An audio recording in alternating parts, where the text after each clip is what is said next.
Et bim, encore gagné. Au fait, il vient d'où ce jeu? Attends. Allô? Ouais, c'est moi. Ouais, j'aurais besoin d'images du jeu Royal Dour. Il est au 2e étage du British Museum. Ok, pas de soucis, je vais te chercher ça. Cool. Alors, le jeu Royal Dour, aussi appelé jeu des 20 cases ou la meute de chiens, est un des plus anciens qu'on connaisse. 5 plateaux furent découverts par Léonard Bouley dans les années 1920 en Irak, dans une tombe royale de la cité d'Our, d'où le nom jeu Royal Dour. Et il date d'entre 2600 et 2400 avant notre ère.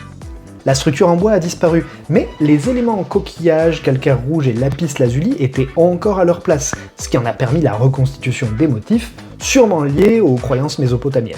La forme du plateau, elle a évolué au cours du temps. Une version plus tardive, datant du 2e millénaire, se termine par un couloir.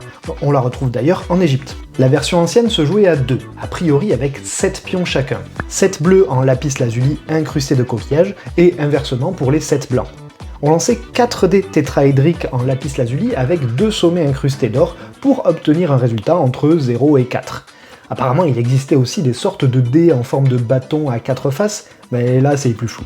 L'interprétation des règles par Timothy Kendall dans les années 80 est une base plausible concernant la version ancienne du jeu, mais différents trajets ont pu être proposés.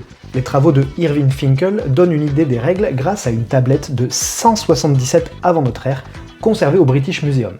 C'est la plus vieille attestation des règles d'un jeu de plateau, bien que beaucoup plus tardive que les plateaux retrouvés. Finkel a découvert des règles beaucoup plus complexes. Chaque joueur avait 5 pions, désignés par des noms d'oiseaux.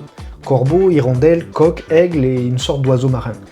Ils devaient avoir des formes différentes, ce qui contredit les preuves archéologiques et plaide en faveur d'une évolution des règles au cours du temps. On lançait 2 dés, ou bien 2 osselets de mouton et de bœuf. Les pièces devaient obtenir un certain résultat de jet pour entrer en jeu, avec aussi un décompte spécial des points. Il semble que les joueurs commençaient avec des jetons qui pouvaient être gagnés ou perdus selon ce qui se passait sur le plateau. La tablette, elle montre que ce jeu a pu être utilisé comme outil de divination, les pions étant reliés à des constellations ou comparés à des planètes. Regarde ce que je t'envoie. Ces sculptures, elles étaient à la porte d'un palais. On voit que les gardes, ils ont gravé un plateau de jeu pour s'occuper.